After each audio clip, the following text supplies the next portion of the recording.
Hello everyone, Penny here from the Junk Journal Ministry, and that's just Penny. And today I am working with the Grunge Shabby Scrap Journal Page Design Playbook and Workbook number 11. And the first instructions, because the instructions are written in here, but I wanted to do the videos as well to help you all and to guide you along about getting your scraps together and creating a shabby journal. So the first set of instructions says to, look at your prompts to gather items from your stash, or you can use items that, was provided. I have 10 pages here. There's coffee dyed, tea dyed, vintage. There's one piece of book text in here. There's a coloring page. There is some craft paper, and they're all folded in half, and there's 10 sheets, okay, counting this little book page here. Okay, so there's some writing paper and some vintage papers and the coffee and tea dyed. It's all mixed, just whatever I had laying around. This is one of those manila envelopes. Now, in the instructions it'll probably say vanilla, but it is manila envelope. It was new. It's not grungy, but it was new. So I'm gonna sit here and just kind of grunge it up a little bit, distress the edges, and make with coffee. I have archival ink I'm going to use. So what I've done is this is Fibba tape in the middle. I've just folded this in the middle. I put some Fibba tape down, and I'm going to glue some of this cotton unbleached muslin cloth. It's different. It's like cheesecloth, but I used to buy it. This is probably vintage because I used to be a former fashion textiles designer, and I used to design clothing and prom dresses and stuff. So this is from those days. So this is what I used to use to make the base designs out of. Anyway, so this is probably, and then I probably used it for herbal tea bags as well, since I studied herbology and herbalist and all that. So anyway, so that was part of from those days. So I am going to actually just use some Aleene's Tacky glue, and I'm going to actually glue down just right on top of the Fibba tape. The Fibba tape is sticky. It is drywall construction tape is what it is. It's a mesh tape. So I'm going to glue down here. Now, this is just a quick method of creating a spine. It's just like a wrap. I call it a wraparound spine because I didn't cut and make a spine piece and all that. So it's just like this.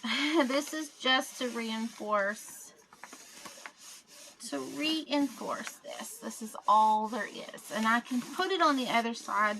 It kind of makes it look like book cloth, if you want to say. Now, some glues will come through your fabric, so you want to be careful about not using a lot of glue. And I'm going to actually go ahead and put some Fibba tape on this side so that I will have a sturdy spine. Now, this is Fibba tape. It comes in a roll. I bought this.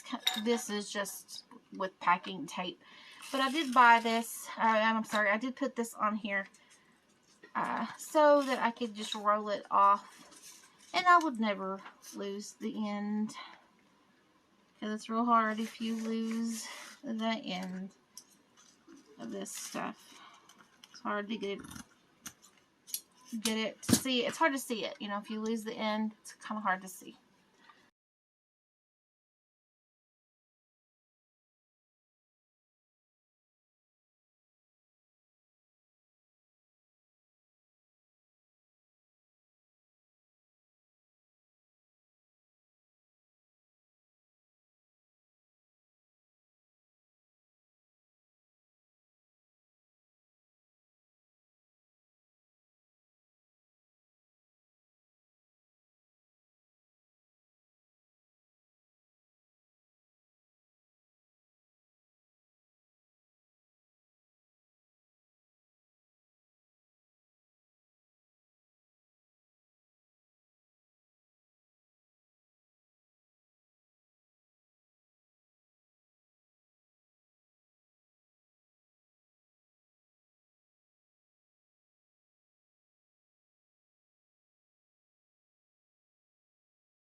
Okay, so this is our basic journal, just a quick journal that I distressed a little bit, and then we can add some scraps on here, whatever that we want to do. Add some items back here if we want to, some page mats or some scraps or whatever. We can make this to be, not only we can utilize it as a closure and a pocket, but we can also glue onto this and make a fold out or a flip up or whatever that we want to do. So yeah, we can do that. But basically I created this just to teach you all, just to show you all what I do and about page designing. That's basically, if you want to follow me, create to this point, and I will see you for the next video. Bye everyone.